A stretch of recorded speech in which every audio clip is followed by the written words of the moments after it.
creo que de acá, ¿no? Desde, a ver, de 0 a 1 sería esto nada más, ¿no? ¿No? Ya. De 1 a 3, de 1 a 3 sería todo esto. Ya aquí va ganando. De 3 a 7 sería todo esto. Ah, mira, ¿no? De 3 a 7. De 7 a 8 solo sería esto. Y de 8 a 9 solo sería esto. Está bien, ¿no? De 3 a 7, ¿no? Y una mayor área. La gráfica es de tipo velocidad versus tiempo, ¿no? Entonces mayor área, mayor distancia que va a recorrer, ¿no?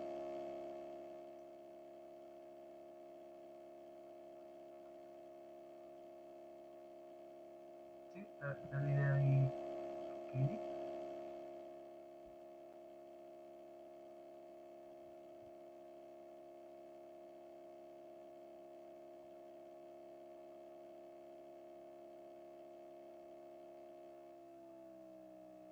Solo es reconocerlo. Sí, lo que ocurre es que te piden en cuál de esos bueno, en cuál de esos intervalos se representa pues una mayor distancia recorrida, ¿no? Y eso lo podemos hacer porque siempre, ¿no? Porque es una gráfica velocidad versus tiempo, ¿no? Si fuera otra gráfica, no, pues no se podría relacionar con el área, ¿no? Necesariamente tiene que ser una gráfica velocidad versus tiempo, ¿no? Necesariamente. ¿Okay?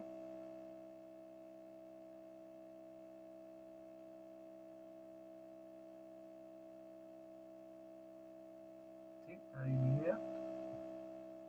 ¿Ya? Y dice, ya solo recordar, dice, y profe, y la velocidad versus tiempo, ¿me da bien eso? Claro, o sea, cuando tú tengas una gráfica velocidad versus tiempo, V versus T en este caso, eh, te indica, ¿no? Cómo cambia la velocidad con el tiempo. Pero el área, bajo esas rectas, representan tanto el desplazamiento como también la distancia recorrida, ¿no? O sea, ojo, ¿no? Cuidado con los conceptos, ¿no? Claro, cuidado con los conceptos. Una cosa es desplazamiento y otra es la distancia recorrida, ¿no? Pero esta gráfica velocidad-tiempo permite para calcular esas dos cantidades físicas, ¿no?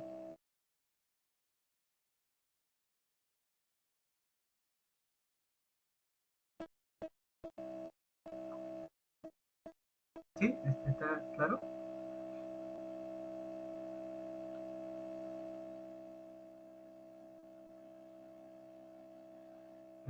Profe, y ahí me estaría pidiendo los dos. En este caso, solo dice la mayor distancia, ¿no? Recorre la mayor distancia, ¿no? Nada más, ¿no? La mayor distancia que recorre, ¿no? La distancia recorrida. En el problema anterior sí pedían el desplazamiento, ¿no? Ah, por ejemplo, ahora que consultas eso, ¿no?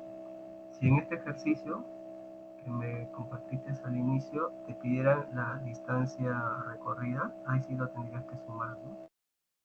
Claro, siempre y cuando sea una gráfica velocidad versus tiempo, ¿no? Las áreas tienes que sumarlas para la distancia recorrida.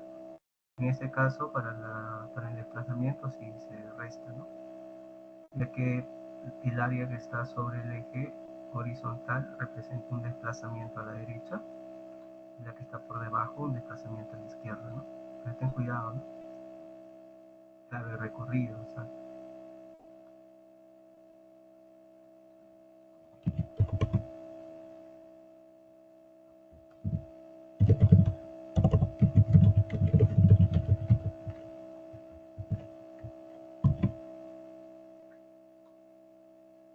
ya dice, profe, en la uno su fórmula es la diferencia de área. Lo que pasa es que depende del intervalo de tiempo, ¿no? Si solo te pedía calcule el desplazamiento de 0 a 4, por ejemplo, o de 0 a 5, ¿no? habría sido más sencillo. Lo que pasa es que acá te pide desde el instante 2 hasta el instante 8. Y en el instante 8 ya la recta que representa el movimiento ya está por debajo, ¿no? Entonces tú tienes que analizar el intervalo que te pide calcular, sea el desplazamiento, la distancia para el problema, ¿no? Tienes que ver el intervalo.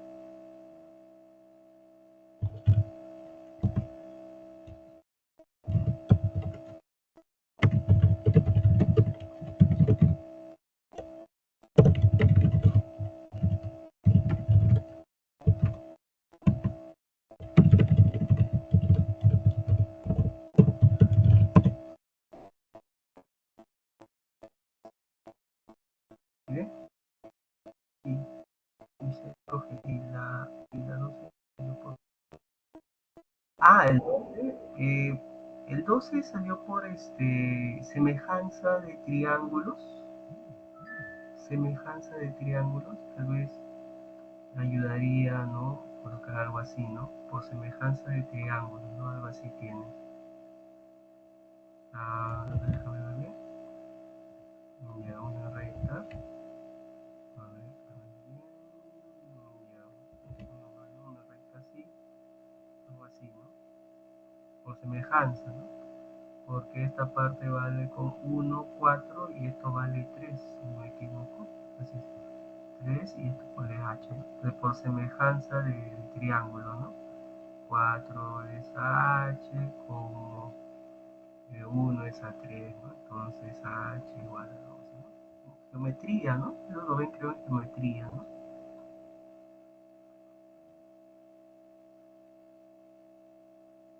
Sí, lo puedes verificar, ¿no? Ahí usas tu semejanza de triángulo.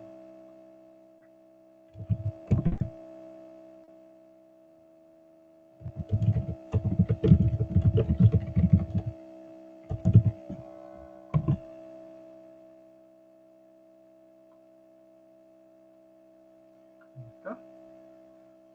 ¿Listo?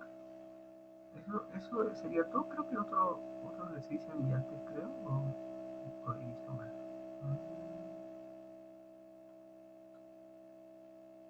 Enviaste otro, ¿no? El de la posición.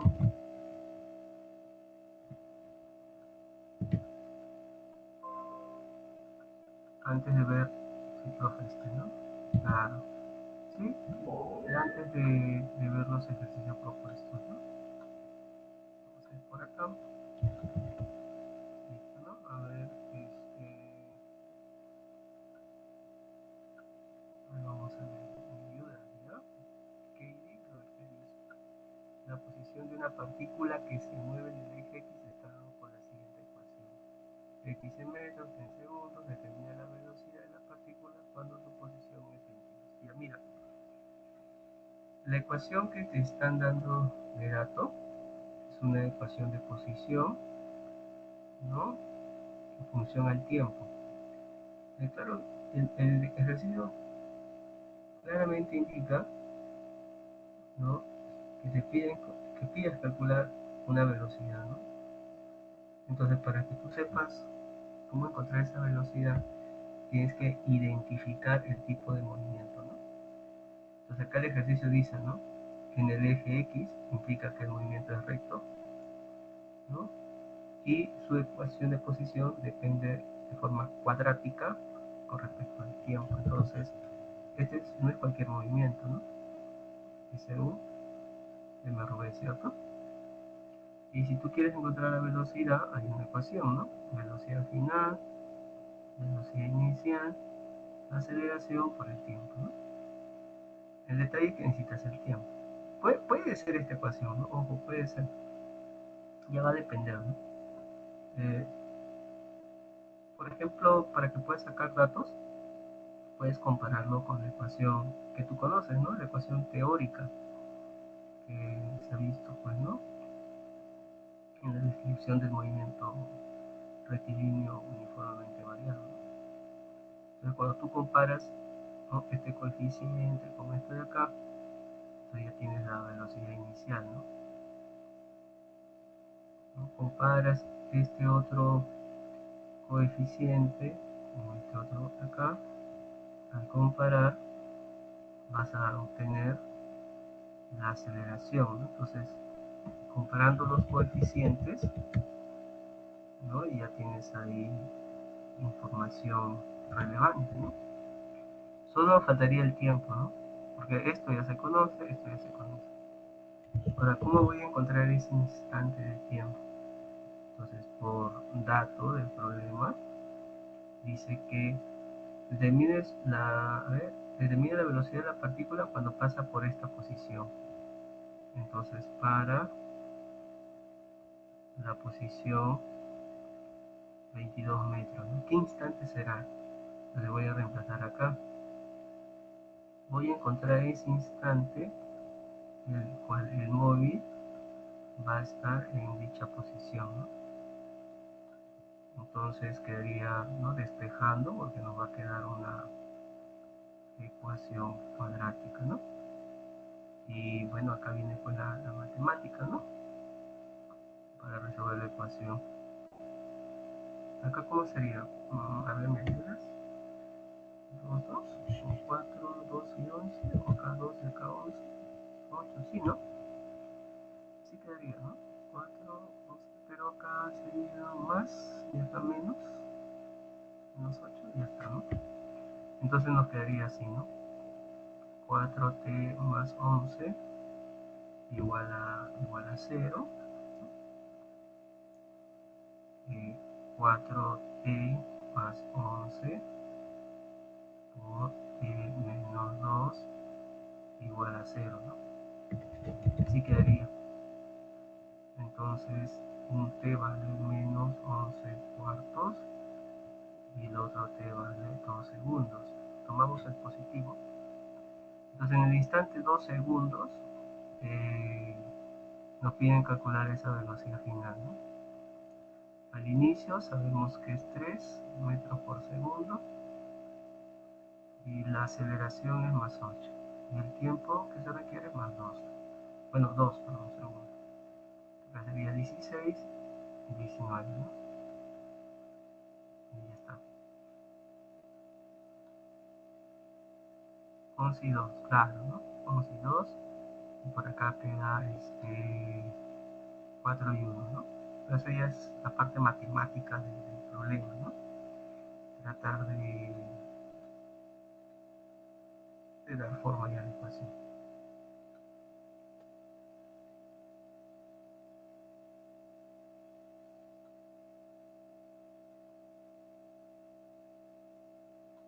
¿Sí? ¿Está claro?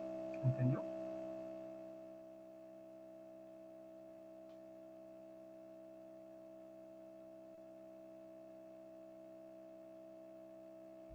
Dice, profe, la fórmula de negro es para despejar la aceleración.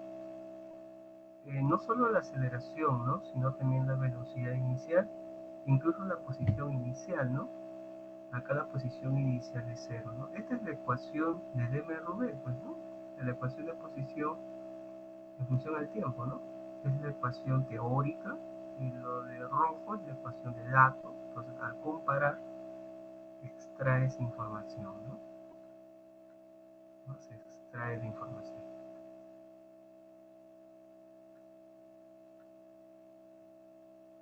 ¿Sí?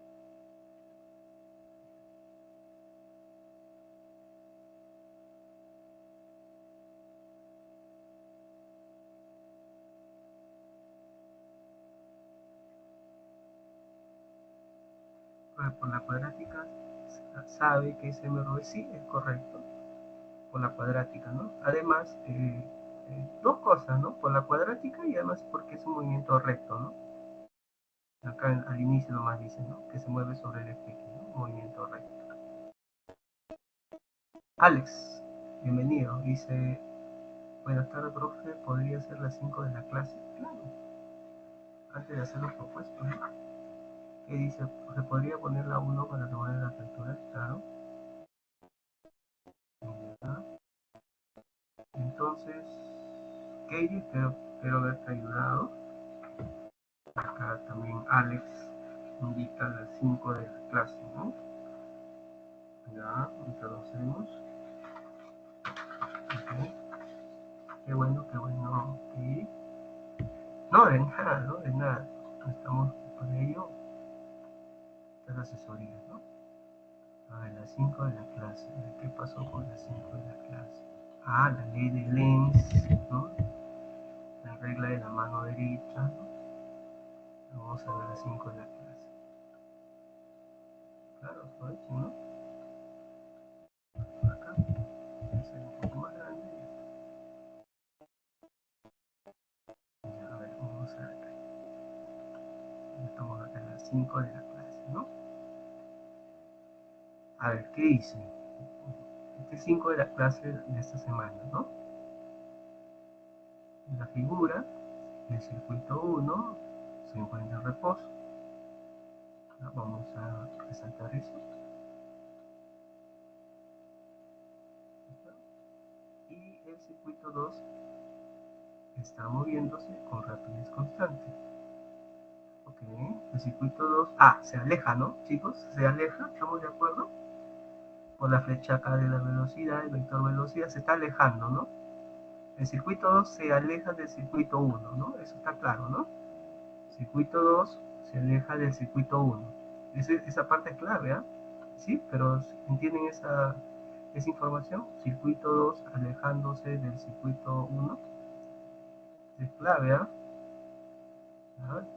Entonces, el circuito número 2 se aleja del circuito 1. Bueno, eso es por información de la imagen, ¿no? No sé dónde está la dirección de su movimiento en el circuito 2. Indica la verdad o falsedad, ¿no? 1.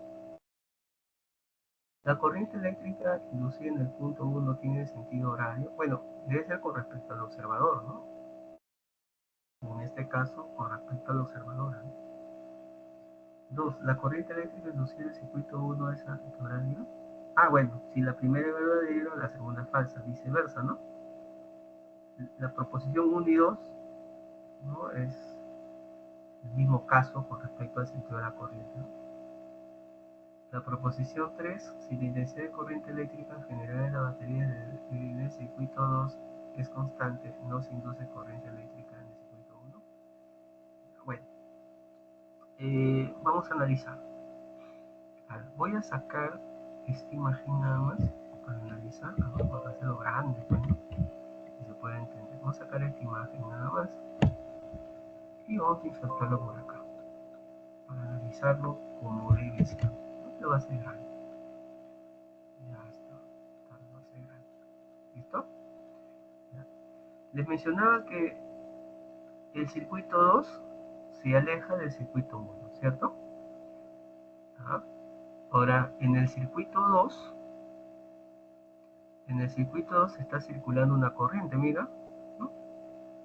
Una corriente por acá, ¿cierto? Una corriente y, ¿no? Viene por acá, está la corriente, ¿no?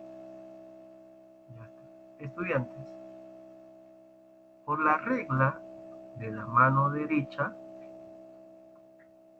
nosotros podemos representar la dirección, bueno, el sentido de las líneas de inducción magnéticas generadas por esta corriente.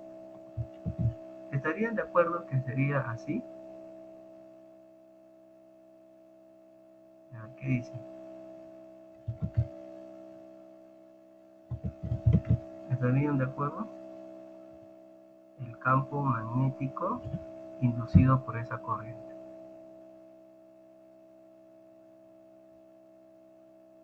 ¿Están de acuerdo o no? Por la regla de la mano derecha.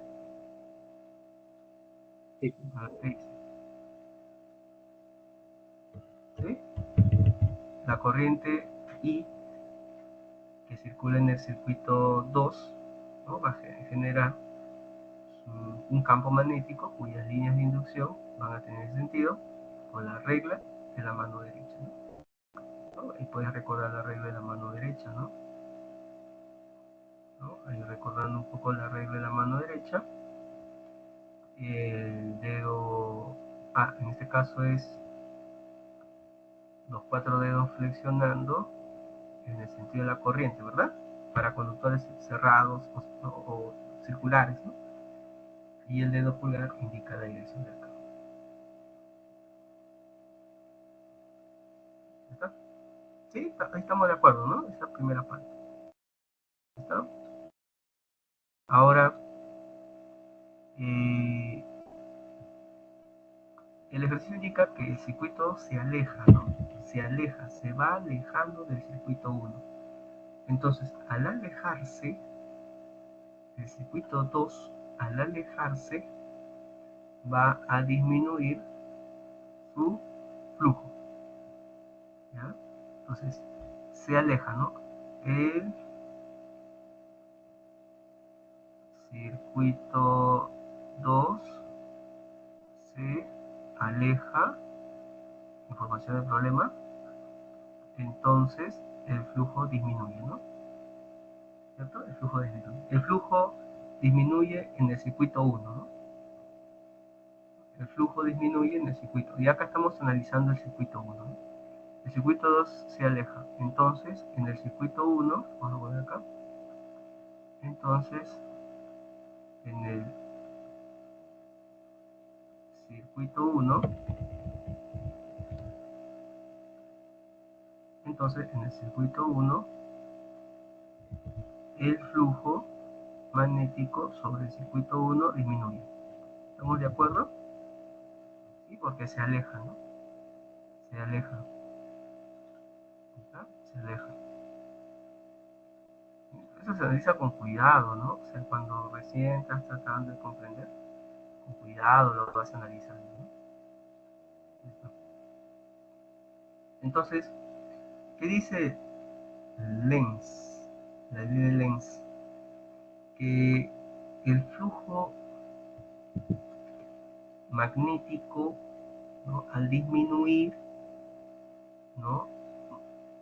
Va a generar, ¿no? Necesariamente un cambio en el flujo, un voltaje inducido, una fe inducida por la ley de Faraday, es una corriente y a su vez un campo, ¿no? Esto se puede analizar así también, ¿no?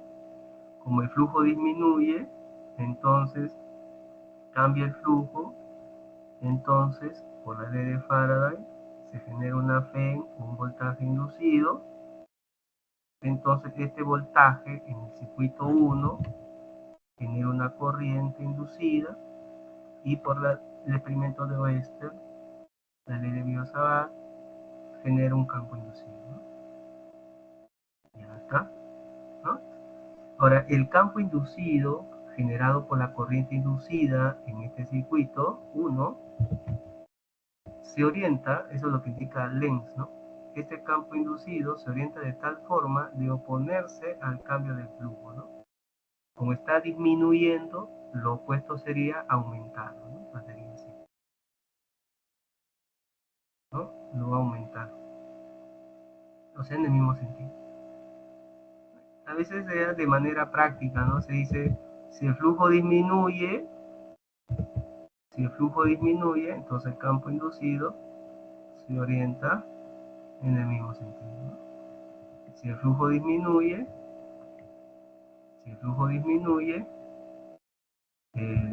campo inducido se orienta en el mismo sentido del campo que lo genera, ¿no? Y ahí de nuevo aplicas tu regla en la mano derecha, ¿no? Solo que ahora el dedo pulgar va a indicar el campo inducido, ¿no? Y tus 4 dedos al flexionarlos te va a dar la corriente inducida, ¿no? Entonces acá es al revés, ¿no? Tienes el campo inducido, aplicas la regla de la mano derecha y vas a obtener el sentido de la corriente inducida, ¿no? Algo así. Vamos a ponerlo más grueso. Muy grueso ya, ¿no? Vale, ya está, ¿no? Algo así. Entonces, lo de morado me está representando la corriente inducida.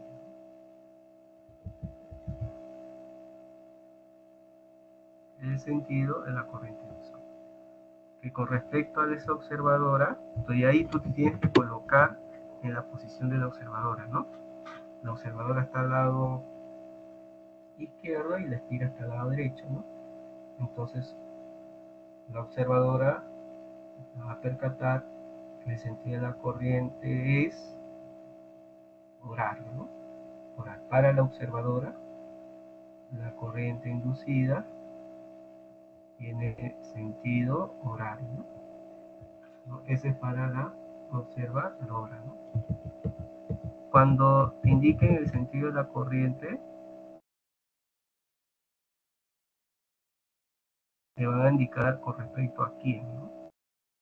Este es para la observadora. Sí, está mejor la idea, a ver qué dice.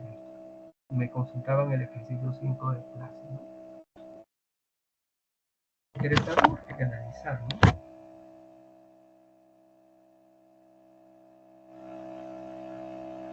Alex, gracias Alex. Y con eso pues sale todo. Bueno, vamos a poder terminar eh, las proposiciones, ¿no? Si son verdaderas o si son falsas, ¿no? Por ejemplo, la uno dice la corriente eléctrica producida en el circuito 1 es horario, verdadero, ¿no? Y la otra proposición falsa. Claro, si no es verdadero, la otra es falsa. Ahora 3, ¿no? Si la intensidad de corriente eléctrica generada por la batería en el circuito 2 es constante, no se induce corriente eléctrica en el circuito 1, eso es falso, ¿no? ¿Por qué? Porque para que se genere corriente, solo para que se genere corriente, usted necesita una FE, un voltaje, ¿no? Y para que se genere un voltaje, usted debe tener un cambio de flujo. Y para que exista el cambio de flujo, el flujo puede aumentar o puede disminuir. En este caso va a disminuir. ¿Por qué disminuye el flujo? Porque el circuito 2 se está alejando, ¿no? Al alejarse ya disminuye el flujo sobre el circuito 1, ¿no? Por eso es falso, ¿no?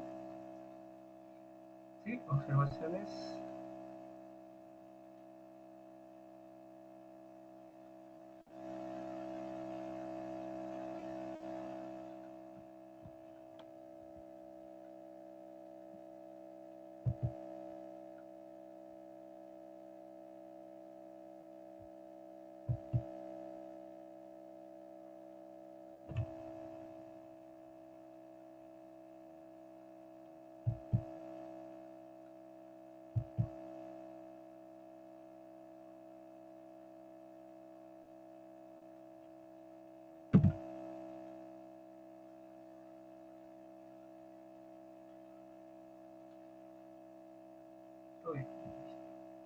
Muy bien, entonces vamos ahora a trabajar los ejercicios propuestos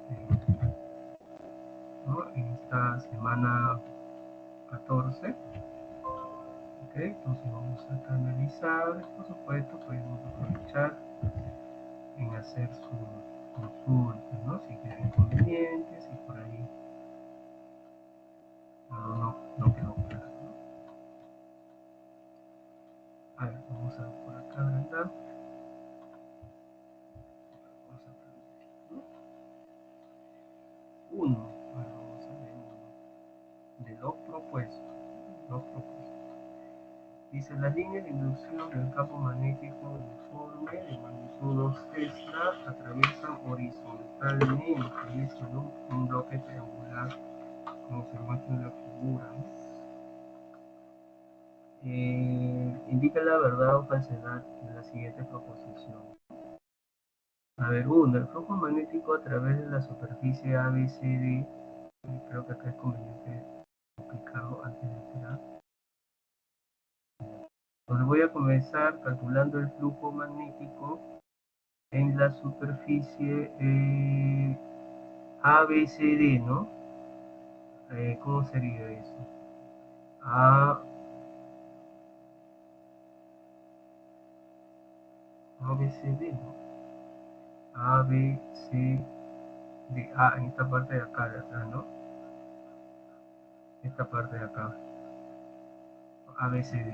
Por definición, por definición, vamos a poner acá 1, el flujo en la superficie ABCD va a ser igual, ¿no? Por definición, ¿no? El campo, ¿no? O también pues el área, ¿no? Campo, intensidad, bueno, el área por el coseno, ¿no? De un ángulo, ¿no? Ese ángulo se mide a partir de la normal, ¿no? Entonces podrías trazar acá tu normal, ¿no? Podrías trazar acá tu normal. A ver, ¿cómo sería la normal? La normal de la superficie, ¿no? Ya, entonces, bueno, va a depender, ¿no? Porque la normal en esta superficie tendría que ser así, ¿no? O si no, también no lo podemos complicar, ¿no? Un flujo magnético puede ser positivo o negativo, ¿no? En el caso que las líneas de inducción ingresen es negativo, ¿no? Por ejemplo, acá tengo las líneas de inducción que están ingresando a dicha superficie, ¿no?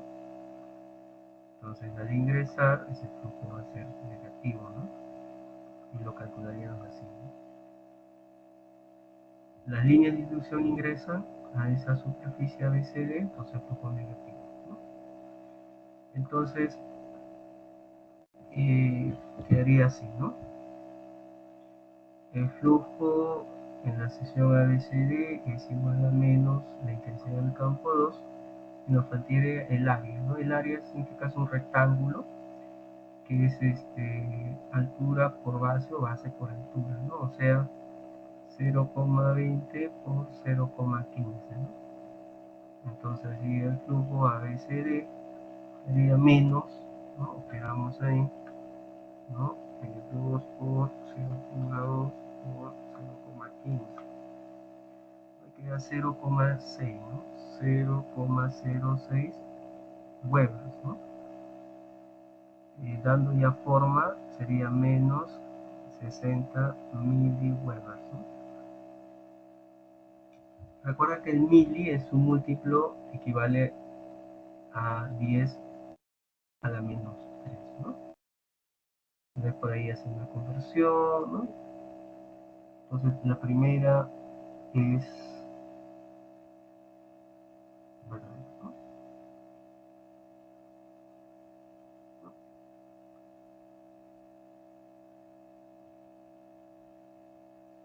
¿Sí? ¿Estamos claros ahí? La primera proposición.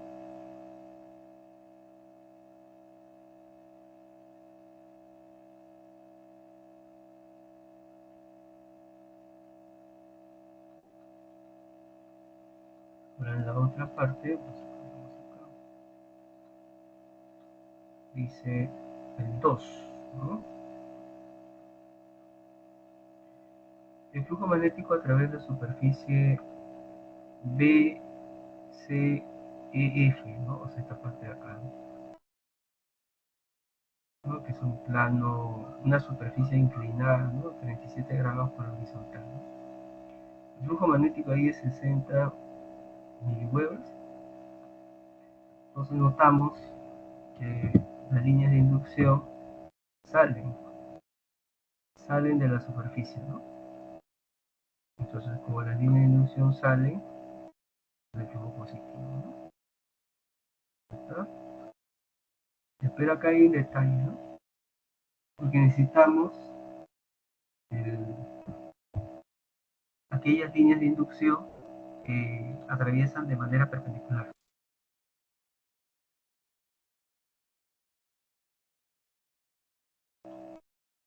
¿no? Recuerda que solo generan flujo magnético aquellas líneas de inducción magnética que atraviesan de manera perpendicular, ¿no?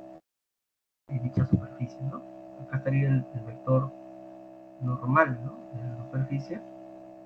Entonces necesitamos ese ángulo, ¿no? Entonces como acá es 37, acá es 37 y acá sería 53, ¿no? 53. Este ángulo es 53. 37, acá es 37 y su complemento 53. ¿Ah? Repito, 37, acá abajo 37, ¿no? Y acá arriba su complemento 53.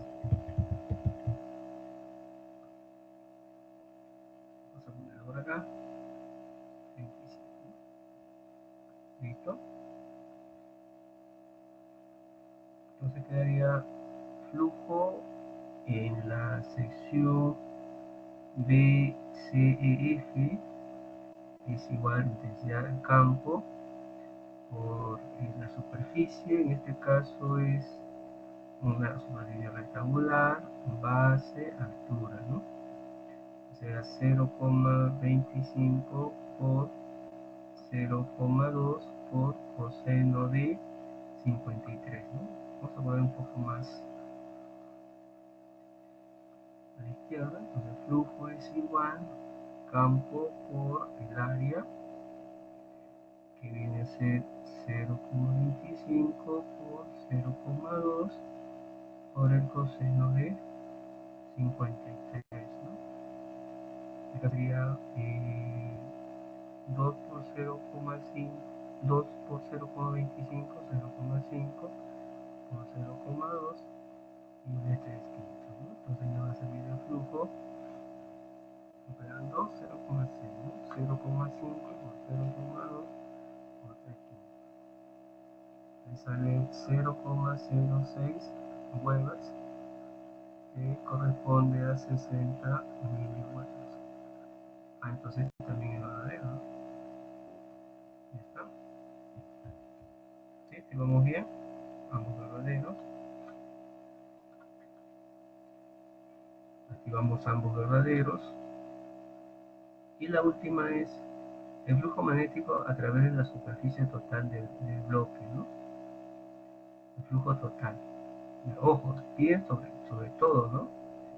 Entonces, se refiere también a estas caras, ¿no? Laterales, ¿no? Pero estas caras laterales, como en la parte también de abajo, en la base, no generan flujo, pues, ¿no? No hay flujo, ¿no? Podríamos colocar así, ¿no? El flujo en la sección ABF, 0, ¿no? No genera flujo, la cara lateral paralela, ¿no? Al campo, ¿no? Paralela al campo. Tampoco genera flujo la sección DCE, ¿no? También es una sección paralela al campo. Como también la sección ADEF, ¿no? Tampoco, ¿no? La parte de abajo, la base, tampoco genera flujo, ya que es paralela al campo. Pero la sección sí A, B, C, D, esa sí genera flujo, salió menos 60 miliwebers. Y la última sección viene a ser B, C, E, F, que salió más 60 miliwebers, ¿no? Entonces, ahí tengo de las... ¿Cuántas secciones son? 5. A ver, una abajo, dos, una, dos, tres, cuatro, 5. Claro. Entonces al sumar voy a tener el flujo total. Entonces el flujo total va a ser 0. Eso es correcto. Entonces las tres proposiciones en este caso son verdad y verdaderas. ¿Preguntas?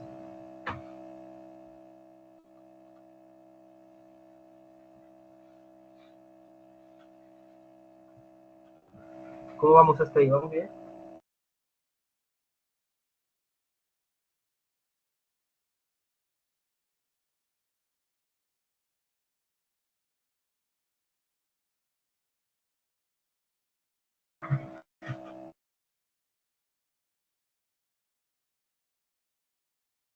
Profesor, buenas tardes. Hola, hola, ¿qué tal? Buenas tardes. Dime. ¿Me podría ayudar con un ejercicio que he mandado al chat? Por favor. Ay, claro, vamos a ver. Claro, vamos a verlo. Hacemos un pequeño paréntesis. para poder ayudar a su compañera y al final a todos también les sirve, ¿no? A cada uno de ustedes. Un momento. Y perfecto, porque está relacionado también con el tema, ¿no? Me va a ayudar a repensar, ¿no?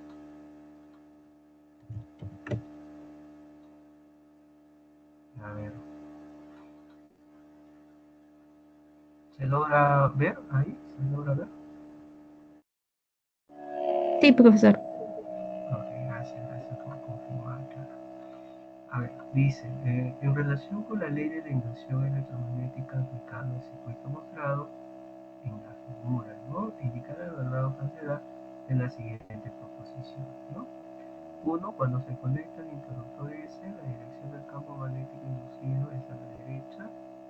Inicialmente el interruptor S está cerrado y luego se le conecta la corriente y la resistencia 2 y según la corriente izquierda. Bueno, tiene que ser cada uno de ellos. Le vamos con el primero, voy a tomar una captura de esto para poder hacerlo más grande y poder analizar. Ya está. La primera proposición dice, cuando se conecta el interruptor S, la dirección del campo magnético inductor es a la, ojo, del campo magnético inductor, el que induce. La vamos a ver. Cierro el circuito. Le vamos a poner otro color. Cierro el circuito. Entonces la corriente. Vamos a poner el color anaranjado. Va en sentido convencional. Viaja en sentido convencional y viene por acá, ¿sí, no? Ya, vamos a tomar esta parte de acá. Así. ¿Ya? Entonces, esta bobina, o ese bobinado, al pasar corriente, va a generar un campo en su interior.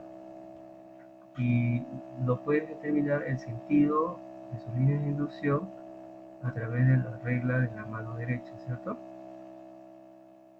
Donde los 4 dedos al flexionar lo haces en el sentido de la corriente, ¿no? Y el pulgar indica la dirección, pues el sentido de la línea del campo. En este caso viene a ser así, ¿estás de acuerdo? Sí, hasta ahí sí. Perfecto. Entonces, el primer enunciado dice, cuando se conecta el interruptor S, la dirección del campo magnético inductor, el que induce, ¿no? Es a la derecha, pues al revés, ¿no? El inductor sí es a la derecha, bajo las condiciones que mencioné. 2. Si inicialmente el interruptor está cerrado y luego se le desconecta la corriente I, en la resistencia R2 circulas de izquierda a derecha y mira, revisemos. Ahorita está cerrado, ¿no? Ahorita está cerrado, pasa corriente, genera este campo, ¿no? Ahora lo abrimos, entonces mira lo que va a pasar, escucha, lo abrimos, entonces va a dejar de pasar corriente, o en todo caso la corriente, en ese tiempo pequeño, ¿no? En ese tiempo pequeño, la intensidad de corriente empieza a disminuir, ¿no? Cuando lo abres, empieza a disminuir la corriente, ¿ok? Claro, son cuestiones de segundos, ¿no? De milisegundos. Disminuye la corriente porque has abierto el circuito y va a pasar menos líneas del campo. Entonces, pasa menos líneas, o sea, disminuye el campo. Y al disminuir el campo, va a disminuir el flujo. Entonces, vamos a poner acá circuito 2. En el circuito 2 ya está disminuyendo el flujo, ¿ok? Porque el campo magnético en el circuito 1 ha disminuido debido a que la corriente está disminuyendo desde el instante que se empieza a abrir el interruptor. ¿Okay? Entonces, esto ya es para el circuito 1, ¿no? Circuito 2. ¿Listo? Y este es para el circuito 1. Entonces, vuelvo a explicar. Cuando se abre el interruptor, en ese tipo tan pequeño, la corriente disminuye. Si disminuye la intensidad de corriente, disminuye la intensidad del campo. En el circuito 2, al disminuir la intensidad del campo, disminuye el flujo. Esta disminución de flujo genera un cambio en el flujo y por la ley de Faraday genera un voltaje inducido y este voltaje genera una corriente y esta corriente genera un campo inducido. Lenz indica que el campo inducido se orienta de tal forma que se opone a los cambios del flujo. Como este caso disminuye, el flujo va en el mismo sentido. El campo magnético inducido va en el mismo sentido. Cuando el flujo disminuye, el inducido va en el mismo sentido. ¿Ok? ¿Qué dice el enunciado 2? Inicialmente todo está cerrado, frente y... ahora vamos a... Al tener el campo inducido, aplicas la regla en la mano derecha, pero ahora el campo acá pones inducido y acá corriente inducida, ¿no? Entonces, ¿cómo representamos eso ahora? Vendría a ser así, ¿no? Por acá la corriente inducida. Con la regla de la mano derecha, ¿no? Con la regla de la mano derecha. Entonces la corriente va a venir así, ¿no? ¿Y qué dice el enunciado 2? Que la resistencia 2 circula de izquierda a derecha, no, ¿cierto? Es de derecha a izquierda. Entonces,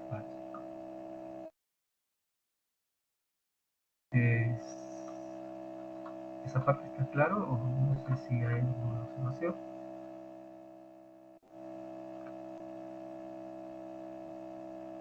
Sí, profesor, está ahí todo bien. Okay. Claro, son cuestiones de milisegundos que sucede esto, ¿no? Y en la parte 3 dice, cuando se conecta el interruptor, la corriente en la bobina inducida circula de derecha hacia izquierda. Cuando se conecta el interruptor, la corriente en la bobina inducida circula de derecha hacia la izquierda. Vamos a analizar esto, pero ya voy a usar otro, ¿no? Más acá. Ahora vamos a cerrar el circuito. En ese instante que cerramos el circuito, la intensidad de corriente va a aumentar. Aumenta la intensidad de corriente y esto genera un aumento en el campo. Que con la ayuda de la regla de la mano derecha, vemos que el campo va a estar en este sentido para la primera bobina. Ya está. Los campos nada más. Ya está, ¿no? Algo así. Vamos a poner otro color así.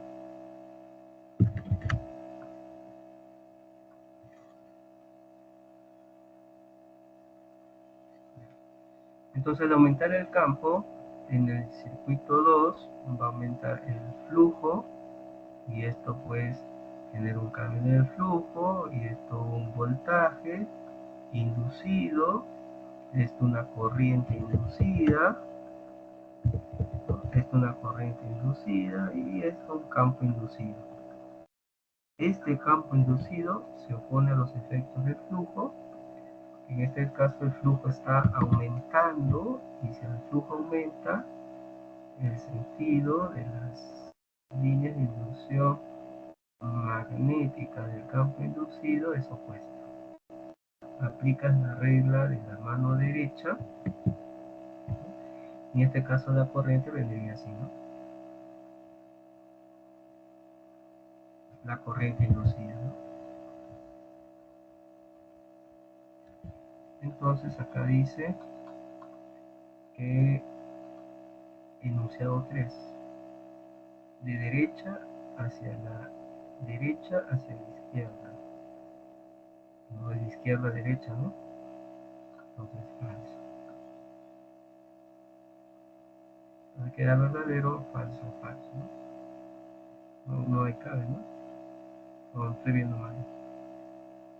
Profesor, en la última sale que es verdadero. ¿Sí? Pero está bien, lo hemos analizado, mira. Cuando se conecta el interruptor S, la corriente en la bobina inducida circula de derecha hacia la izquierda. Cuando se conecta, el interruptor S, cuando tú conectas, la corriente aumenta. Bueno, al inicio no hay corriente, ¿no? Porque está abierto el circuito. Pero cuando hace contactos y cierra el circuito, la corriente empieza a fluir en sentido convencional, ¿no? Entonces, Profesor, en ese... Sí, sí, te escucho. ¿no es, la corriente no va de más hacia menos o es de menos hacia más? Bueno, el sentido convencional de la corriente indica que va de mayor potencial hacia menor, ¿no? Entonces sale del más, ¿no?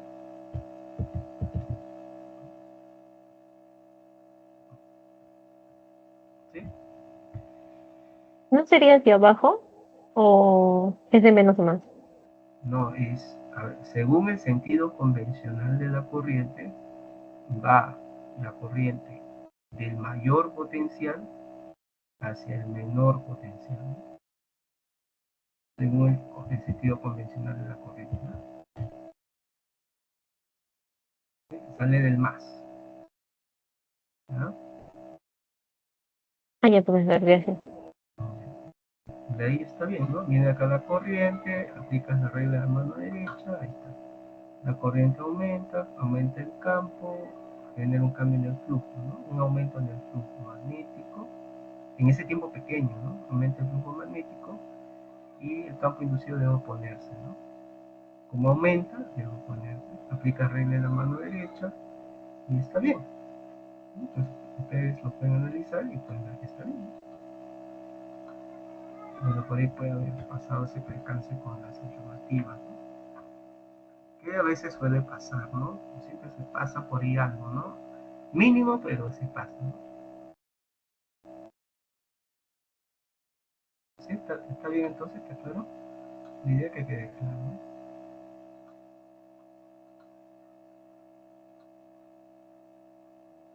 Sí, profesor, todo bien, gracias. Ok, muy bien. Ahora vamos al ejercicio 2 de los propuestos. Retomamos, ¿no? Retomamos el ejercicio 2 de los propuestos. A ver qué dice. En el sistema mostrado en la figura, la cuerda que pasa por una polea está unida, ¿no? Por un extremo a un bloque de masa M y por el otro una varilla conductora AB de masa M, ¿no? Tal que M minúscula es menor a la M mayúscula. La varilla está situada en un campo magnético uniforme entrante al plano, ¿no? Y en contacto con los rieles conductores en forma de U, ese bloque se libera desde el reposo y se desprecia. La fricción indica la verdad o falsedad.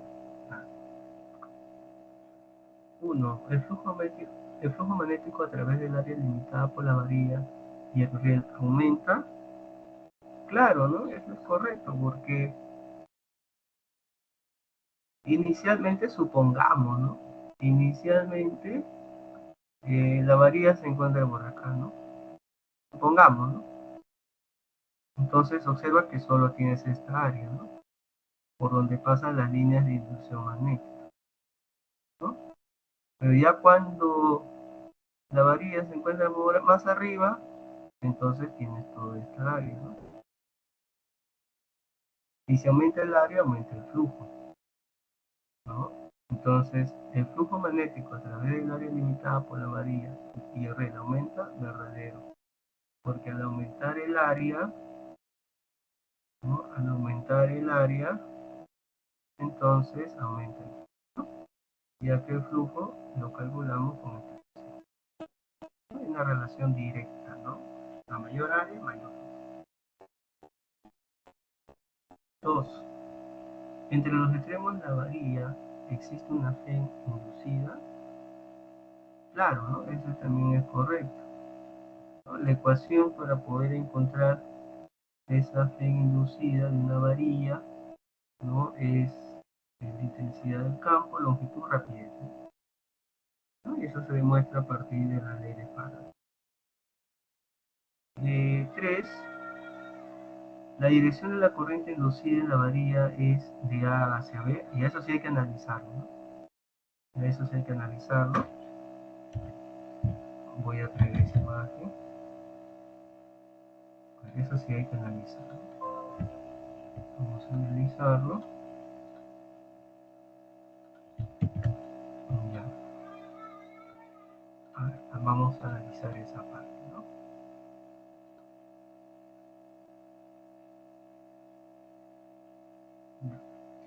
Nosotros sabemos, ¿no? Por análisis de la primera proposición, que está aumentando el área, ¿no? Aumenta el área, ¿no? Porque, ¿no? Con respecto a la barra y los rieles, ¿no? Al inicio solo era estaba acá, luego más arriba, entonces hay una variación de área, ¿no? O podría ponerse así también, ¿no? A la varilla, ¿no? Entonces hay una variación de área, ¿no? Bueno, sabemos que está aumentando el área. Si aumenta el área, entonces aumenta el flujo. Si el flujo aumenta, ¿ya? El campo inducido debe ser opuesto. Si el flujo aumenta, el campo inducido debe ser opuesto al campo que está generando ese efecto, ¿no? Entonces aplicas tu regla de la mano derecha y la corriente estaría recorriendo, ¿no?, ese circuito en ese sentido, ¿no? De B hacia A. De B hacia A.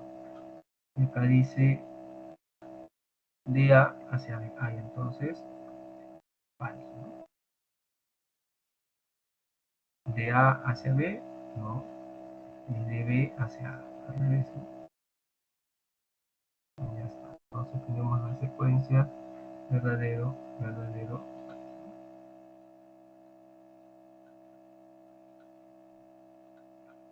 ¿Alguna observación?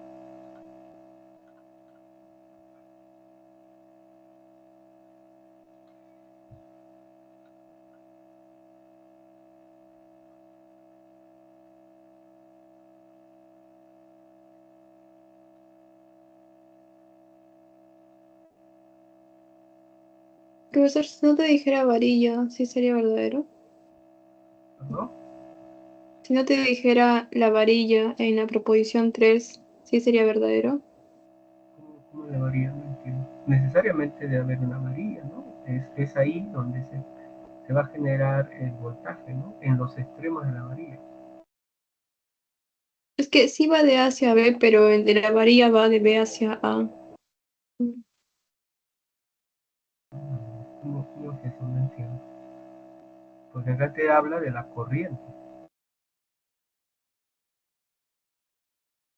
O sea, cómo recorre la corriente ese circuito cerrado, ¿no? Ah, ya. Claro, ya sé a lo que te refieres, ¿no? En primer lugar, debe ser un circuito cerrado. ¿Ya? Si no tuviera la varilla, pues. Claro, puede ser en cualquiera de esos dos tramos, ¿no? Claro, podría ser, ¿no? Sí, sí, ya me sé a lo que te refieres. Pero ten en cuenta que debe ser un circuito cerrado, o sea, necesariamente debe estar la varilla, ¿no? Y acá te está pidiendo el sentido con respecto a la varilla. Claro, es nuestra referencia, ¿no?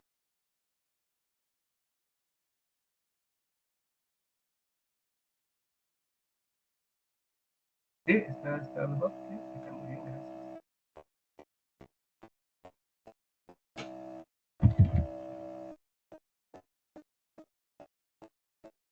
3.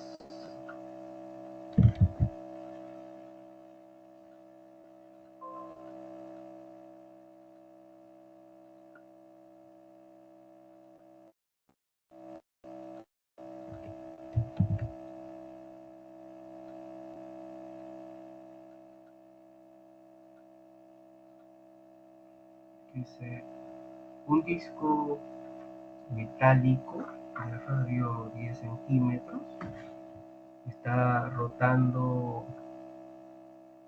llegando a una razón de 60 revoluciones por segundo, ¿no? Esa es la frecuencia, ¿no?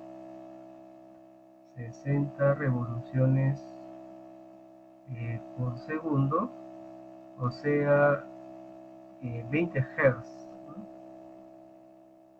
Alrededor de un eje en un campo magnético uniforme de 0,2 pi Tesla, perpendicular al plano del disco. No se muestra la figura. ¿Cuál es la diferencia potencial por inducción electromagnética entre el centro, ¿no? El centro y el perímetro, ¿no? La diferencia potencial entre el centro y el perímetro, ¿no? Esta parte de acá. Bueno, no es una situación muy conocida, ¿no? Lo que aparece. Normalmente pues tenemos una barra, ¿no? Que es un disco, ¿no? Entonces, ¿cómo se suele analizar estos casos?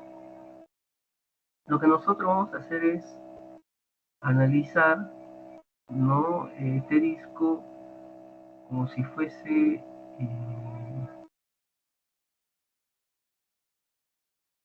un sector circular, ¿no? O sea, vamos a tomar el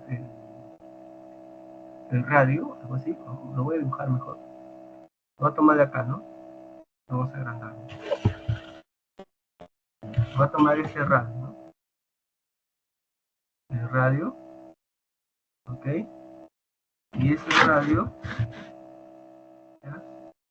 Va a empezar a girar, ¿no? Algo más o menos así, vamos a ver. Algo más o menos así. Voy a tratar de hacerlo más grande, más grueso, para que se pueda visualizar, ¿no? Y voy a tratar de que coincida el color. Algo así, ¿no? Entonces, ¿qué es lo que pasa? Ese radio va girando, ¿no?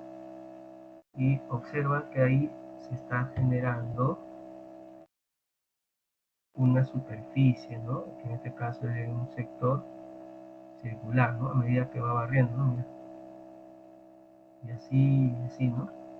Entonces se va determinando con una superficie, ¿sí, no?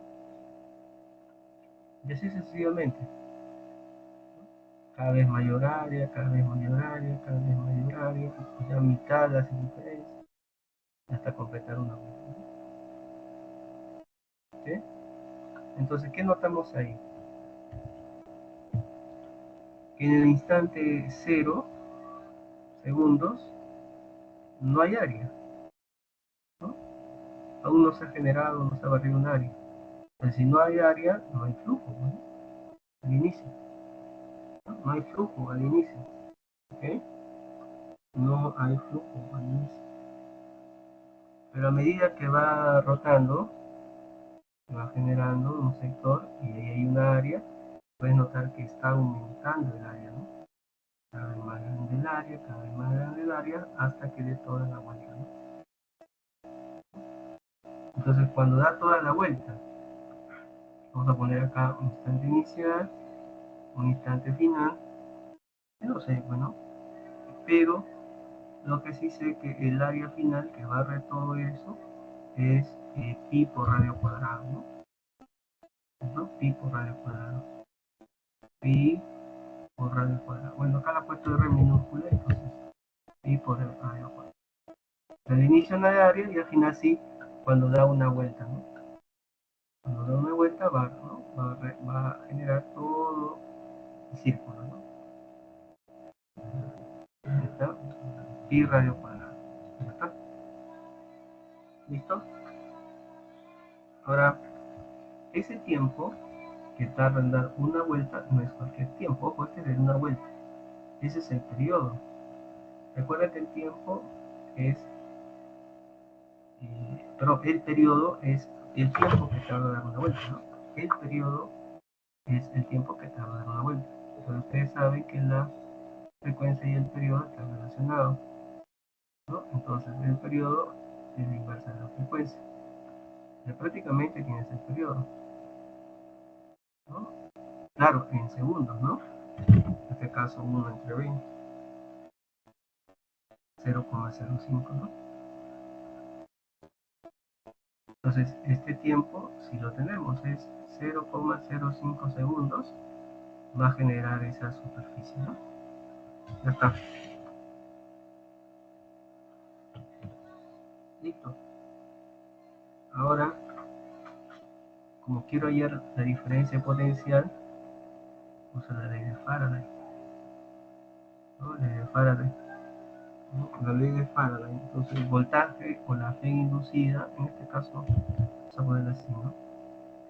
La fe inducida igual a menos, ¿cierto? Menos, ¿no?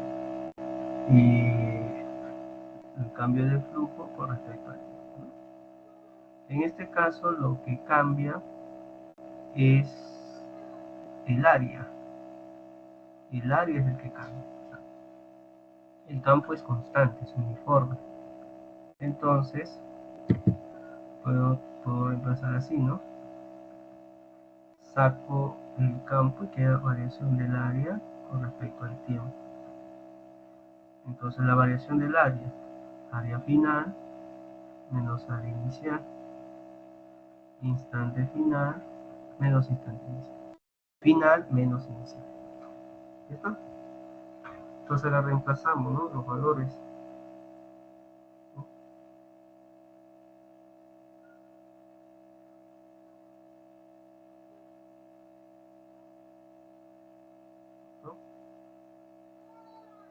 Entonces voy a reemplazar los valores en otra diapositiva. Por acá. Entonces tenemos que la fe inducida va a ser menos el campo es 0,2 pi tesla, 0,2 pi tesla, el campo, perdón, el área final, pi por radio cuadrado,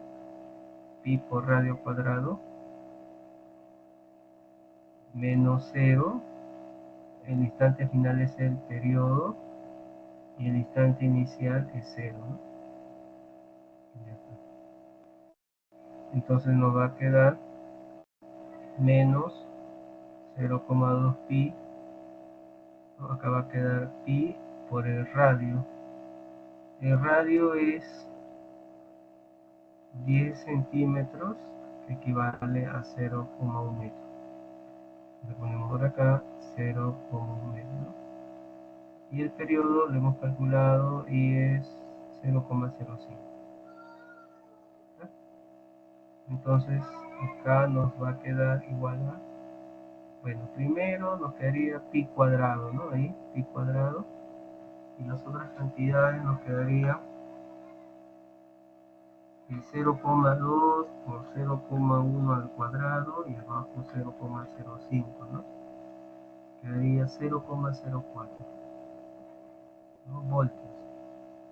Pero por datos del problema, pi cuadrado aproximado a 10.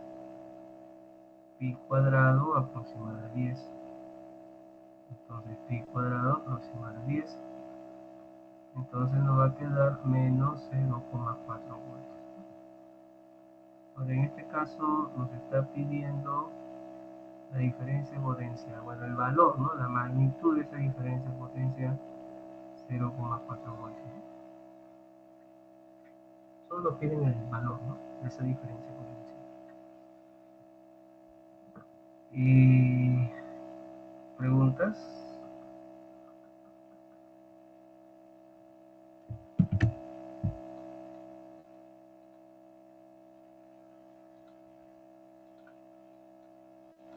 Profe, cuando te decía perímetro del disco, la diferencia potencial entre el centro y el perímetro del disco, ¿a qué se refería? Lo que ocurre que, por ejemplo, cuando tú tienes una barra, la diferencia potencial que se da en la barra es en los extremos, ¿no? O sea, por ejemplo, tú acá tienes la barra, ¿no? Entonces la diferencia potencial que se genera es acá en los extremos, ¿ok? Es acá en los extremos. La diferencia potencial entre los... Es como que esta barra se convierte en una pila, algo así, ¿no? Y en este caso, esa diferencia potencial 0,4 voltios se da acá en los extremos, de acá y de acá, ¿no? Como si fuese una barra, algo así, ¿no? De acá y de acá, a eso se refiere, ¿no? Del centro al perímetro, o sea, al contorno, ¿no? El perímetro se refiere al contorno. ¿A mejor? Sí, profe, gracias.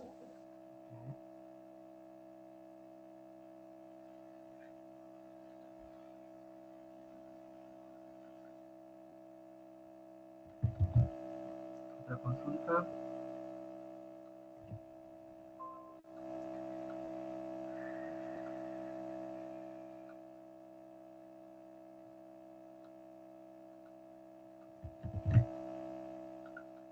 Vamos al ejercicio 4.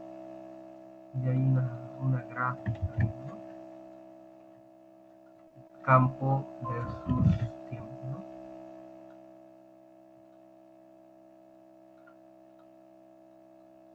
A ver, ¿qué dice? El campo magnético B perpendicular a un plano de una espira. Cuando te dicen esa información, como en el caso anterior, ¿no? El campo magnético o las líneas de inducción magnética perpendicular a la espira. Entonces la ecuación del flujo solo queda así, ¿no? Cada vez que te digan que es perpendicular, ¿no? Porque las líneas de inducción atraviesan de manera perpendicular esa superficie, ¿no? Entonces, flujo magnético máximo, ¿no? ¿Qué más dicen? Una espira metálica de área 0,1 metro cuadrado, una resistencia eléctrica de 10 ohmios, ¿no? Y resistencia de 10 ohmios. Cambia con el tiempo, como se muestra en la figura. Ahí el campo magnético cambia con el tiempo, ¿no? Determine la intensidad de corriente inducida en los intervalos de 0. Solo quiero de 0 a 2 milisegundos y de 6 milisegundos a 10 milisegundos. Ahora, cuando ustedes le pidan la corriente, intensidad de corriente, tienen que aplicar la ley de Ohm, ¿no? La ley de Ohm, necesariamente. Lo que haría voltaje inducido es igual a la intensidad de corriente inducida por la resistencia eléctrica, que en este caso es 10. Solo faltaría ya la corriente inducida, ¿no? Ahora el detalle está que debemos hallarlo por separado, ¿no? Hay dos intervalos del tiempo y eso va un poco a dificultar las cosas, ¿no? A ver, voy a comenzar con el tiempo de 0 a 2. Primero me pide de 0 a 2, ¿no? Desde el instante 0 al instante 2 milisegundos, ¿no? De 0 a 2 milisegundos. Entonces sería esta parte de acá, ¿no? Ya, de 0 a 2, de 0 a 2, allá. Entonces voy a el voltaje inducido, ¿no? Menos el cambio de flujo con respecto al tiempo, pero como es el flujo máximo, sería campo por área, el área es constante, entonces puede salir esa variación. Esta variación del campo con respecto al tiempo está determinado por la pendiente, ¿no? Es una forma, está determinado por la pendiente. O si no, puedes tomar así, ¿no? En el instante 0 segundos, el campo es 0. En el instante 2 milisegundos, el campo es 0,8, ¿no? Tesla. Puedes trabajarlo así, ¿no? No hay ningún problema. ¿No? Entonces tú ingresas los valores, ¿no? El campo inducido, el voltaje inducido es igual a menos del área, que es un dato 0,1, ¿no? Por la variación, ¿no? Campo final 0,8, inicial 0, ¿no? Vamos a acá 0. Instante final 2 milisegundos, mili 10 a la menos 3, pongo de rojo, mili 10 a la menos 3, menos el instante inicial 0, ¿no? Acá le puedes poner, si deseas, ¿no? Instante inicial, instante final. Entonces al operar, ya te queda pues la fe inducida, ¿no? En este caso va a salir menos, operamos eso, 0,1 por 0,8, por 2 por 10 sale 40 vueltas. Entonces, por lo tanto, de la ley de Ohm, ya podemos hallar la intensidad de corriente, ¿no? 40, esto quiero hallar, la resistencia que es 10 ohmios por dato de 40. Entonces, la corriente inducida va a ser igual a 4 amperes.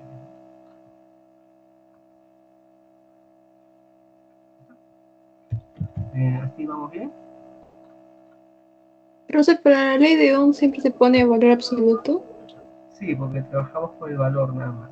El signo menos que aparece en la ecuación de Faraday tiene un significado, ¿cierto? Y para la ley de Ohm solo necesito el valor numérico, nada más.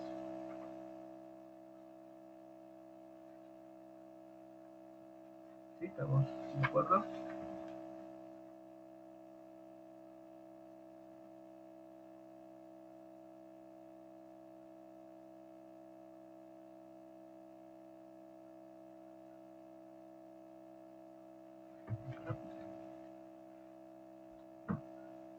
Y nos falta el otro. Son dos, son dos intervalos de tiempo, pues, ¿no? El otro es de 6 a 10 milisegundos. Ahora, de 6 milisegundos a 10 milisegundos, ¿no? Ahora por acá, ¿no? Por acá y por acá. Entonces, ¿no? En el instante inicial, 6 milisegundos, el campo inicial va a ser igual a 0,8 Tesla. En el instante final, 10 milisegundos, el campo final es 0. Aplicas la ley de Faraday, ¿no? Y ya está. Y como es el flujo máximo, quedaría así, ¿no? Como es el campo el que cambia, pues sale el área, ¿no? Sería campo final menos campo inicial, instante final menos instante inicial. Entonces ahí nos va a quedar, el área es de 0,1 metro cuadrado, campo final 0, el campo inicial 0,8, y la diferencia de tiempo es 4, ¿no? O si no pones 10 mili menos 6 mili, ¿no? Y sacas. Ya depende de ustedes esta parte, ¿no? Porque ya es habilidad, ¿no? Matemáticas de estudiante, ¿no? Y factoriza, lo deja expresado, ¿no? Tal como está, o no lo pone, ¿no? Ya depende del estudiante. Bueno, ahí está. Entonces ahí nos va a salir el flujo inducido, perdón, el campo, el voltaje inducido, y acá sí nos sale positivo, ¿no? Sería lo mismo, ¿no? Ah, no, 4 abajo, ¿no? 4 abajo también era 4, no era 2, ¿no? Va a quedar el doble, ¿no? 80, ¿no? O 20. Es el doble. Ahí entonces está bien, 20 volts. Tal vez el doble, ¿no? Entonces, aplicas tu ley de Ohm, ¿no? Y acá va a quedar pues 20. Esto quiero calcular, ¿no? Dando 2 amperes. Ya está.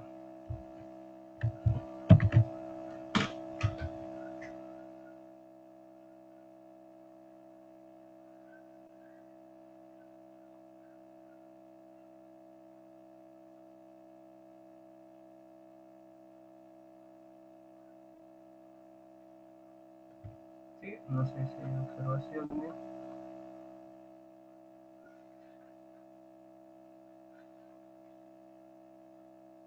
A ver, por acá me dice David, profesor, una ayuda, por favor.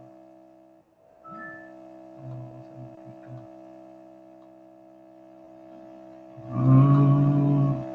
Eso corresponde a colisiones, ¿no? Ya quedó el video, ¿te parece? Vamos a darle video, vamos a ver acá.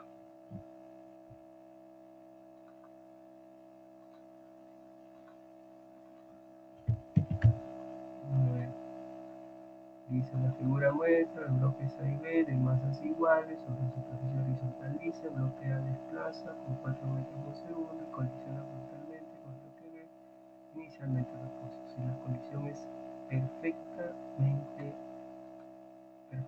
inelástica, determina la cantidad de calor liberado. Ya, hay que aprovechar esa condición perfectamente inelástica. ¿Qué significa eso? Que después de la colisión, ambos objetos se van a mover como si fuera uno solo, porque es perfectamente inelástico y el coeficiente de restitución es cero, ¿no? ¿Hasta ahí estamos de acuerdo? Sí, vamos a explicar Melo y la 6 y la 7. ¿Sí? David, ahí te estoy dando la guía. ¿Sí? ¿Estamos bien?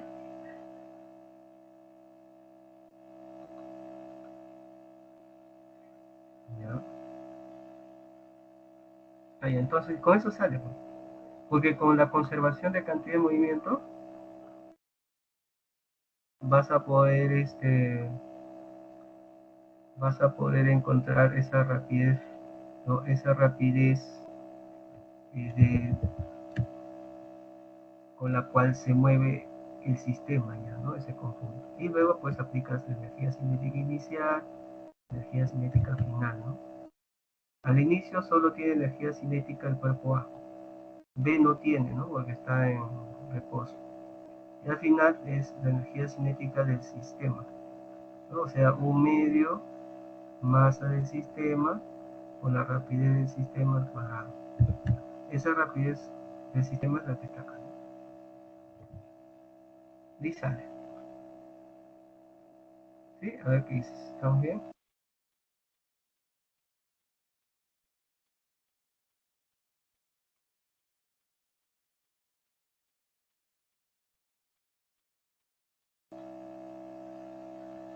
Hay que acordar con el E.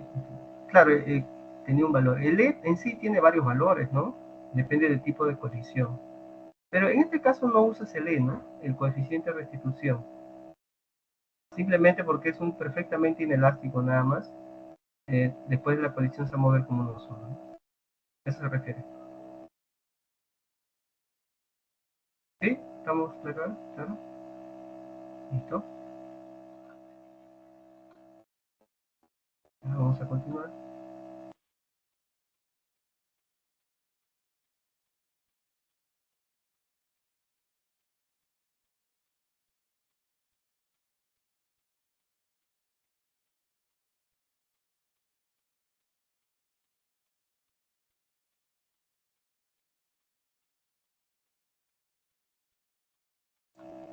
Ya, vamos, continuamos acá, el 5, nos falta el 5, 6 y 7, justo nos consultaba por acá mi compañera Melody, ¿no? 6 y 7, ya vamos a completar esto. 5 dice considera una espira, ¿no? De circular de área 10 centímetros cuadrados, colocado dentro de una región donde existe un campo magnético variable, dependiendo según la función. El campo en Tesla, el tiempo en segundo, tal como muestra la figura, ¿no? Determina la magnitud de la fe inducida de 1 a 4. Hay muchas formas, ¿eh? Hay muchas formas. Pero vamos a tomar la forma más formal, ¿no? Que es reemplazando, ¿no? Reemplazas en la ecuación. Para 1 sería 2 por 1 más 4. Entonces ahí queda el campo inicial, lo puedes llamar así, 6 Tesla, ¿no? Y hasta ahora para el instante final, lo puedes llamar así, ¿no? Para el instante final, este es inicial, 4 segundos, reemplaza, ¿no? Campo final, sería 2 por 4 más 4. Campo final, 2 por 4, 8, 2 Tesla. Y aplicas pues ahí la ley de Faraday, ¿no? Es solo una espira nada más, ¿no? Y en la imagen se observa que el flujo es máximo, ¿no? O sea que las líneas las líneas de inducción atraviesan de manera perpendicular la superficie, ¿no? Entonces podemos usar esta ecuación, ¿no? Y reemplaza, pues, ¿no? En este caso el área es constante y es el campo el que cambia con respecto al tiempo, ¿no? El área es, ahora, ¿qué tal el detalle, chicos? Estudiantes, el área está en centímetros cuadrados. ¿Cómo haces para pasar a metros cuadrados? Viste el detalle, ¿no? Esa es la dificultad. ¿Cómo hacemos? ¿Cómo hacemos? El área está en centímetros cuadrados, 10 centímetros cuadrados. Eso está un poco complicando el ejercicio, ¿no? Entonces, pero no es un caso nuevo, ¿eh? Ojo, no es un caso nuevo, ¿no? Cuando está en centímetros cuadrados y quieres pasar a metros cuadrados, se ha demostrado que se multiplica por 10 a la menos 4, ¿no? Luego a campo final, que es 12, el otro 6, ¿no? 12, el otro 6, y el tiempo es de 1 a 4. Ah, ya está, ya está. Ahí quedaría 6, 4, ¿no? Quedaría 4 milivoltios, pues, ¿no? ¿Qué pide el problema? La magnitud, ¿no? Ahí entonces 4 milivoltios. No hay 4, a ver, estoy esperando yo mal. ¿Está bien? 12, 6, 6. Entre 3, 2, ¿no? Ahí sí, dividí mal. 2, ¿no? 6 entre 3. Ahora sí, ¿no? Ya está. Una observación antes de pasar al ejercicio número 6.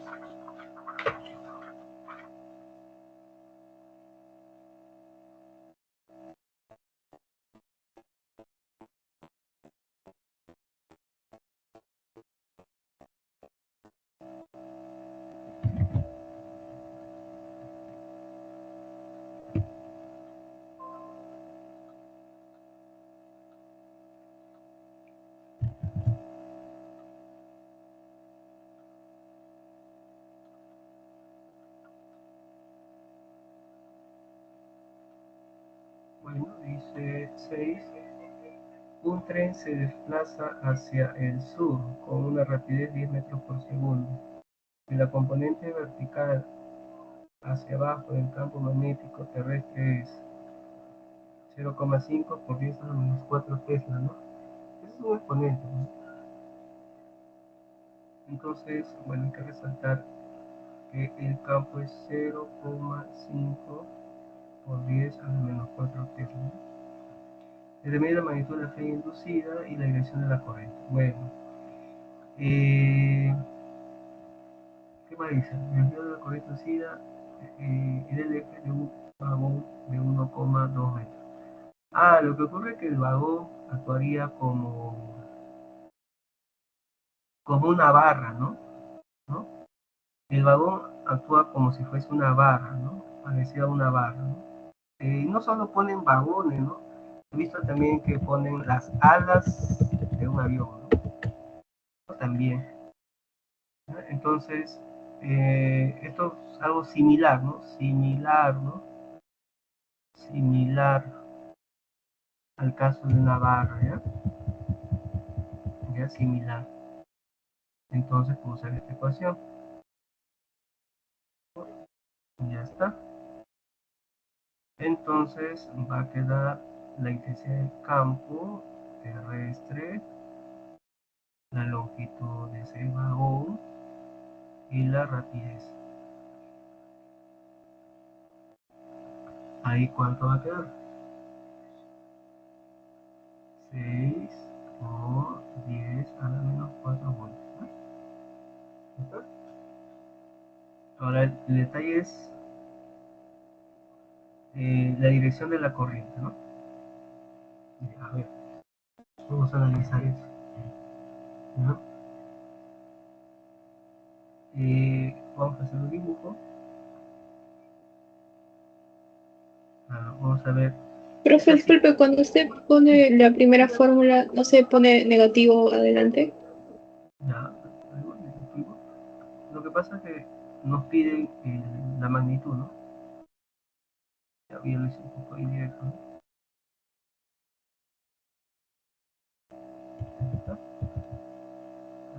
¿Listo? Para este es en 3 dimensiones. Acá tienes el eje Z, el eje X, el eje Y. Ya, vamos a tratar de dibujarlo bien. Ya dice, un tren se desplaza directamente hacia el sur. Ya vamos a suponer que este es el sur, esto viene a ser el norte, pues, ¿no? Sur-norte, esto vendría a ser el oeste, y este el este. ¿Estamos de acuerdo ahí? Sur, norte, hace un giro pues mentalmente, ¿no? Norte, sur, oeste, este, ¿no? ¿Qué más? Un tren se desplaza directamente hacia el sur, entonces el tren se está desplazando hacia el sur, algo así, ¿no? Ya. Un tren se desplaza hacia el sur con una rapidez. ¿Listo? Si la componente vertical hacia abajo del campo magnético terrestre.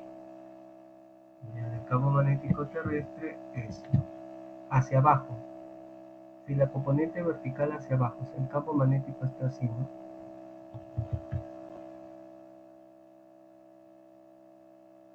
Campo magnético terrestre. Claro, perpendicular, ¿no? Al tren. Y la dirección de la corriente, ya, eso va a permitir encontrar la dirección de la corriente. ¿Cómo hacemos? A ver. mm, en el eje, dice, y la dirección de la corriente inducida en el eje de un vagón de 1,2 metros. En el eje. Ya se refiere a esta parte, ¿no? En el eje. Ya. ¿No? En el eje. ¿Ya? ¿Cómo se movería la corriente? A ver. Interesante. A ver, voy a hacerle una toma aérea, ¿ya? ¿Ya? Le voy a hacer una toma aérea. ¿Listo? Le voy a hacer una toma aérea. No va a haber otra forma de poder explicarlo, ¿ya? Una toma aérea. Ya tengo la toma ahí, ¿no?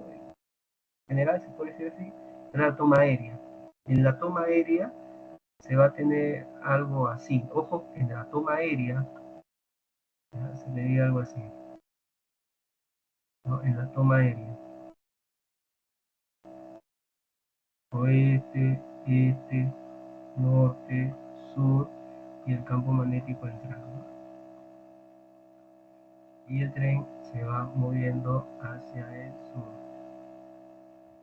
Así sería, en una toma aérea. A nosotros nos piden acá, ¿no?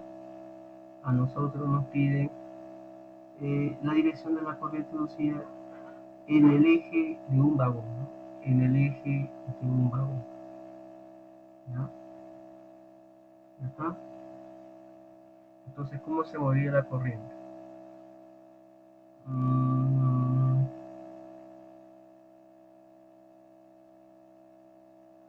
A ver, si hacemos el caso análogo de una barra que se mueve dentro de un campo,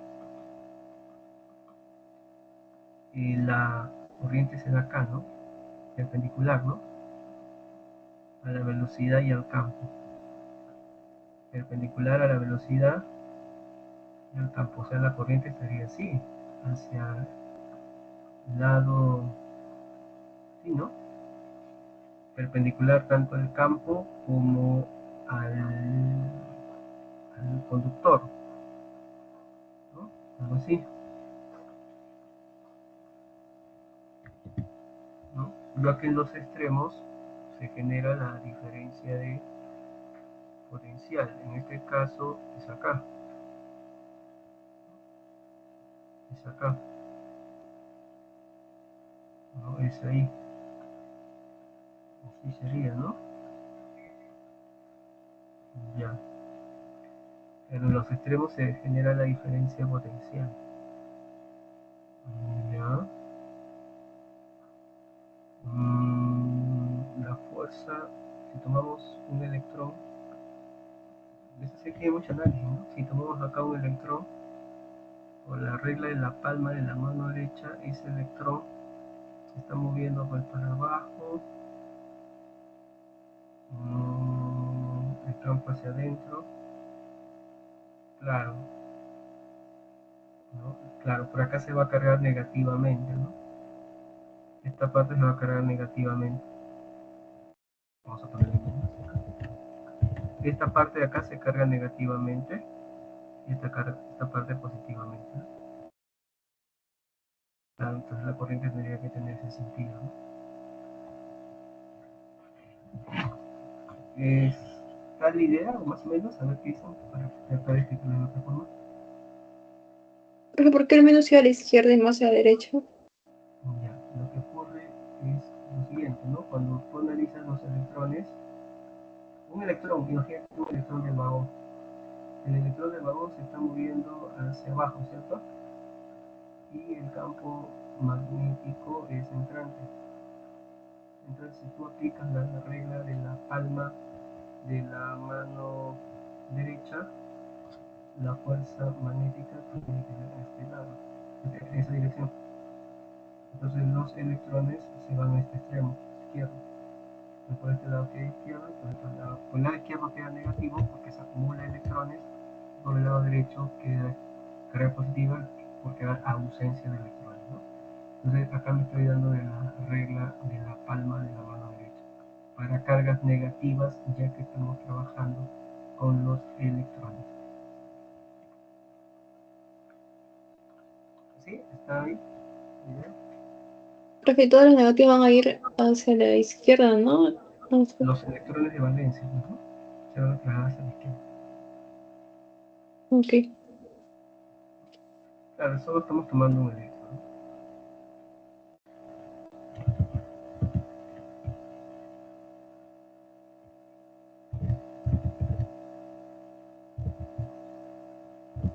Vamos a poner eso.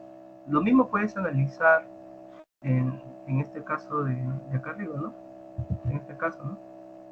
Si lo analizamos, tomas un electrón, mira, tomas un electrón, ese electrón está que se mueve hacia allá, ¿no? A la derecha. Entonces tú aplicas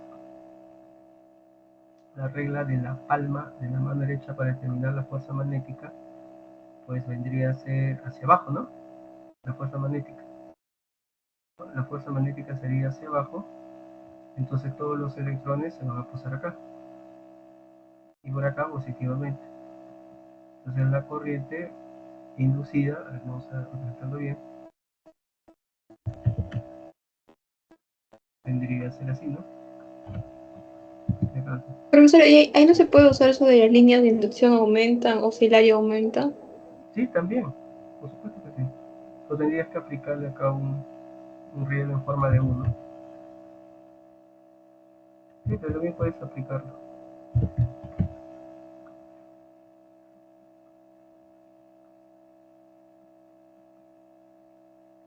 Sí, está mejor. Sí. Okay.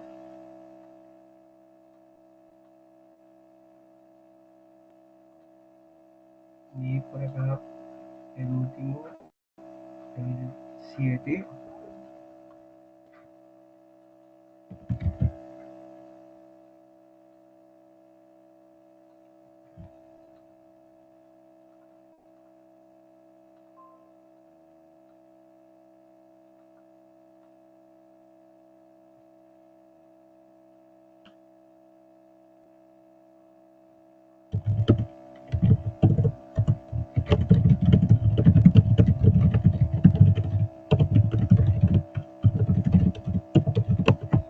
Ya.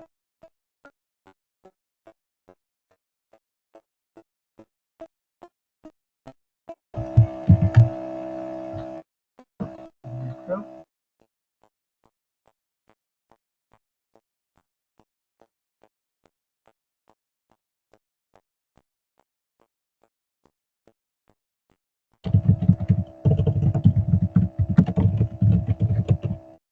Vamos por acá. Un timbre funciona con un voltaje de 6 voltios y una corriente de 0,4 amperios.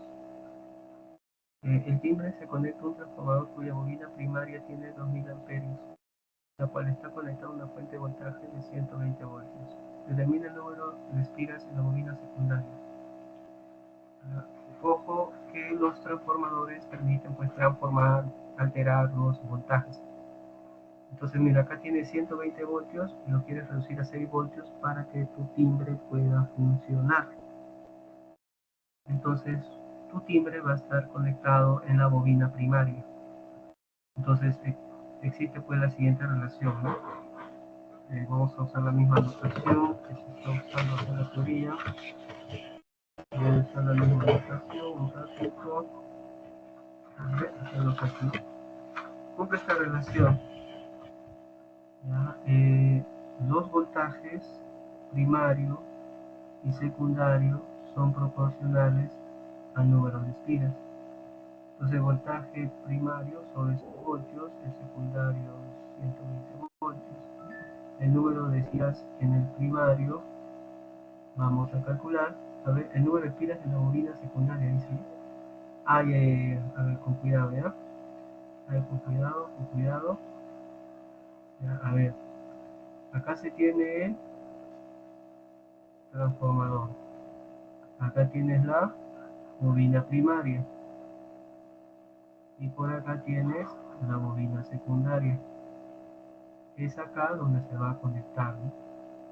Acá se va a conectar qué cosa, el timbre.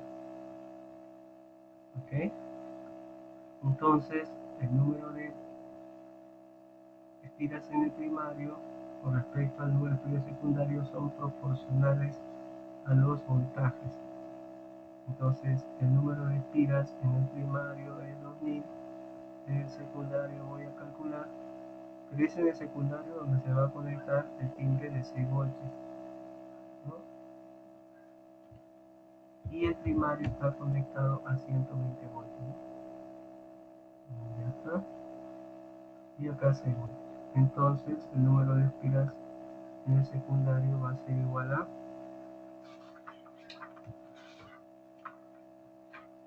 esperamos, 2000 por 6 entre 100, ¿no? 100, ¿no? 100 espiras. Ya está. 100 espiras. Y el otro es la intensidad de corriente, ¿no? Entonces ahí cumple una relación inversa, ¿no? La intensidad de corriente en el primario con respecto a la intensidad de corriente en el secundario son inversamente proporcional a los voltajes. ¿no? A los voltajes, ¿no? Entonces, la intensidad de corriente en el primario, vamos a calcular. La corriente en el secundario son 0,4 amperios, es lo que se necesita para que funcione el timbre. El voltaje en el secundario es 6 voltios y en el primario 120. Entonces, ¿ahí cuánto queda? Vamos a borrar esta parte. Va a ser igual a 0,4 por 6 entre 120. Sale 0,02 amperes. Listo. Observaciones finales antes de finalizar nuestra asesoría.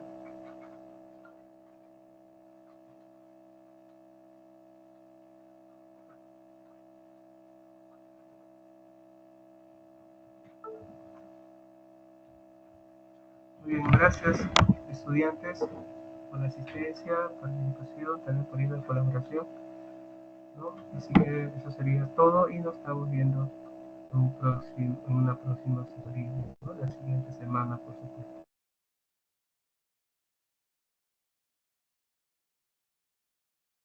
Gracias, buenas tardes.